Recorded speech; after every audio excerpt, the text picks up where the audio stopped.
Healthizen, welcome back to Dear Doctor. Dan masih bersama saya, Dr. Aryani, yang lagi standby jaga hari ini. Semoga para Healthizen sehat-sehat semua ya. Dan buat yang baru gabung di Dear Doctor, langsung aja bisa kasih konsultasi kalian ke saya via Instagram dan Twitter. Dan untuk kali ini saya sudah sangat antusias untuk menjawab semua pertanyaan dari Healthizen. Nah, sebelum saya mulai menjawab pertanyaan kalian, saya tidak akan bosan untuk mengingatkan selalu pakai maskermu untuk kesehatanmu. Dan selalu terapkan 5M ya. Nah, pertanyaan pertama, ada kiriman video nih dari Aris ya. Kita simak yuk. Dear Dokter, hai dok, saya Aris. Saya punya anak. Anak saya udah 2 hari ini panas tinggi, mencret, demam, batuk. Tapi saya tidak teskan dok, dan anaknya itu tidak mencium bau dok. Apakah anak saya terkena COVID ya dok? Terima kasih dok. Oke, Dear Aris, terima kasih pertanyaannya.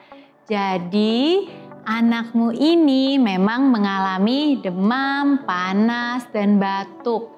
Dan ada riwayat hilang penciuman. Baik, untuk itu kita harus melihat karena infeksi COVID itu juga bisa mengalami demam, mengalami infeksi saluran pencernaan seperti batuk atau pilek, dan juga bisa mengalami gejala saluran cerna. Gejala saluran cerna yang bisa terjadi pada infeksi COVID yaitu sakit perut, diare, mual, dan muntah. Karena itu memang yang terbaik untuk mendiagnosis infeksi COVID-19 adalah dengan melakukan PCR swab. Apabila anak tidak dilakukan PCR swab, maka anak perlu diisolasi mandiri apabila keadaan umumnya baik. Dan apabila keadaannya ada perburukan, misalnya semakin sesak atau demamnya tidak turun-turun, maka bisa dibawa ke layanan kesehatan terdekat. Nah, pertanyaan kita selanjutnya dari @irnanda. Dear Dokter, anak saya 7 tahun terpapar COVID. Bisakah dia menjadi donor konvalesen? Oke, terima kasih Dear Irnanda atas niatannya. Tapi memang anak-anak itu yang kurang dari 18 tahun belum boleh memberikan donor darah. Donor darah biasa saja mereka belum boleh, apalagi donor konvalesen. Syarat-syarat untuk melakukan donor konvalesen dari PMI yaitu: pertama, berusia 18-60 tahun. Kedua, berat badannya harus lebih dari 55 kg. Diutamakan jenis kelamin pria, dan apabila wanita harus yang belum pernah hamil. Kemudian pastinya pernah terinfeksi COVID-19 karena supaya ada antibodi di dalam darahnya. Selain itu, harus sudah bebas keluhan minimal 14 hari. Alangkah baiknya apabila ada surat keterangan sembuh dari rumah sakit yang merawat. Dan maksimal untuk mendonorkan diri adalah 3 bulan pasca sembuh dari infeksi COVID-19 dan tidak pernah menerima transfusi darah selama 3 bulan terakhir. Calon donor yang akan memberikan donor darahnya merupakan penyintas yang isoman lebih dari 3 gejala dapat melakukan donasi apabila membawa surat keterangan sembuh dari dokter atau puskesmas apabila memang tidak pernah dirawat di rumah sakit. Oke, mudah-mudahan menjawab ya. Mari kita lihat pertanyaan kita selanjutnya, yaitu dari @benastari29. Dear Doctor, apakah penyakit asam lambung bisa terjadi pada anak? Bagaimana gejalanya? Oke, Dear Benastari, penyakit asam lambung bisa terjadi pada anak-anak, terutama anak-anak yang pola makannya tidak teratur. Karena itu kita harus lihat gejala-gejalanya biasanya nyeri ulu hati yang sering, kemudian rasa mual, seringkali disertai muntah. Dan kadang-kadang anak bisa mengeluh adanya rasa panas pada dada. Jadi di sini ya, di sini ini saluran makanan. Jadi kalau apabila asam lambungnya tinggi, seringkali asam lambung tersebut naik ke atas. Itu yang kita namakan reflux. Dan itu membuat rasa nyeri dan panas pada dada. Anak mungkin bisa mengeluhkan hal itu. Atau anak yang lebih kecil kadang-kadang tidak punya gejala. Mereka hanya kelihatan lebih lesu, kemudian menolak makan, atau pada saat makan atau menelan, mereka menangis karena merasa nyeri.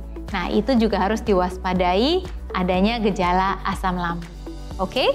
Mudah-mudahan menjawab. Berikutnya, pertanyaan dari @charla_ans. Dear Doctor, anak saya terlambat bicara. Kata orang, ini berkaitan dengan pemilihan menu MPASI. Benarkah ini saling berpengaruh? Nah, Dear Charla, sebetulnya ini yang namanya oromotor skills ya, atau keterampilan oromotor. Keterampilan oromotor itu artinya keterampilan dari otot-otot di sekitar mulut. Otot di sekitar mulut dan juga lidah adalah otot yang sama yang digunakan untuk makan dan untuk bicara. Karena itu, kalau tadi seorang anak yang terlambat bicara, bisa jadi otot-otot tersebut belum terlalu terlatih, sehingga perlu dilatih apabila sudah melebihi milestone untuk usianya. Tapi juga bisa jadi bahwa pemberian MPASI-nya itu terlambat. Terlambat itu artinya apa? Konsistensinya tidak ditingkatkan sesuai dengan usianya, sehingga otot-otot oromotor dan lidah tersebut menjadi tidak terlatih. Karena itu jangan lupa, apabila kita memberikan MPASI, berikan MPASI yang sesuai dengan tahapan usia si anak. Supaya apa? Supaya otot-ototnya terlatih sehingga bisa makan dengan baik, bisa naik konsistensi makanan dengan baik. Targetnya di atas usia 1 tahun sudah bisa makan nasi seperti biasa atau setidaknya nasi lembek. Dan apabila otot oromotor tersebut terlatih, maka lebih besar kemungkinan anak tersebut keterampilan bicaranya juga baik ya. Meskipun keterampilan bicara ada banyak faktornya, bukan hanya otot-otot mulut, tapi juga dari otak dan juga dari faktor interaksi. Baik, berikutnya kita lihat pertanyaan yang selanjutnya ya. Dari @Dika Mahendra.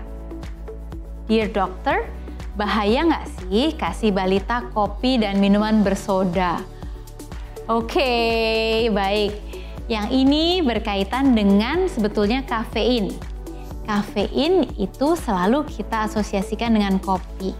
Tapi sebetulnya kafein juga bisa terdapat di dalam minuman lain selain kopi, yaitu soda, teh, coklat, beberapa es krim, dan juga obat. Nah, seberapa banyak sih yang ada di dalam minuman-minuman tersebut? Bisa berbeda-beda sesuai dengan jenis minumannya. Contohnya, dalam kopi sekian mililiter misalnya terkandung 250 mg kafein. Nah, dalam mililiter yang sama, soda akan mengandung sekitar 30-40 mg kafein. Iced tea mengandung sekitar 70 mg. Susu coklat mengandung sekitar 5 mg. Dan di obat pilek juga ada sedikit kafeinnya untuk jenis-jenis tertentu sekitar 30 mg. Apa akibatnya kalau anak-anak itu kebanyakan kafein? Pasti mereka bisa merasa ada gangguan kesehatan, yaitu bisa cemas, bisa ada gemetar, kemudian mengeluh sakit perut, sakit kepala, susah berkonsentrasi, susah tidur pastinya ya kalau kebanyakan kafein. Kemudian bisa cenderung dehidrasi dan bisa ada peningkatan dalam detak jantung dan tekanan darah. Karena itu, kita harus mengawasi asupan makanan seorang anak dan kalau bisa jangan terlalu banyak anak itu diberikan es teh, soda, apalagi kopi. Oke? Nah, pertanyaan terakhir hari ini dari Destria. Dear Doctor, anak saya balita, pupnya sehari sering sekali, yaitu 3 kali. Ini normal nggak sih dok? Normalnya seperti apa? Dan apa saja yang harus dikonsumsi supaya pencernaannya normal? Nah, Dear Destria, yang namanya pup pada seorang anak itu berkisar antara yang paling normal nih ya, 2 kali sehari sampai 2 hari sekali. Dengan catatan pupnya itu konsistensinya baik, kemudian lunak, tidak pernah keras atau nyeri pada saat dikeluarkan, dan juga tidak cair. Nah, apabila anak pup 3 kali sehari, maka yang kita lihat adalah apakah dia bisa tumbuh dengan baik. Berat badannya naik dengan baik. Bisa jadi buang air besarnya yang banyak adalah karena makannya memang terlalu banyak, sehingga sisa makanan yang tidak digunakan oleh tubuh karena sudah cukup dikeluarkan kembali. Karena itu pupnya menjadi sering. Tapi apabila seorang anak tidak tumbuh dengan baik, berat badannya tidak naik sesuai dengan grafik pertumbuhan, disitulah kita harus waspada. Bawa anak ke dokter untuk diperiksa dan dipastikan bahwa penyerapannya dan pencernaannya berfungsi dengan baik. Oke, semoga menjawab ya. Nah, tak terasa waktu jaga saya sudah habis. Tapi Dear Dokter akan tetap selalu menunggu konsultasi dari para healthizen yang akan dijawab di episode selanjutnya. Semoga yang saya share hari ini bisa bermanfaat. Saya Dr. Aryani pamit untuk episode kali ini, and I'll be back di episode selanjutnya. We share because we care. Bye!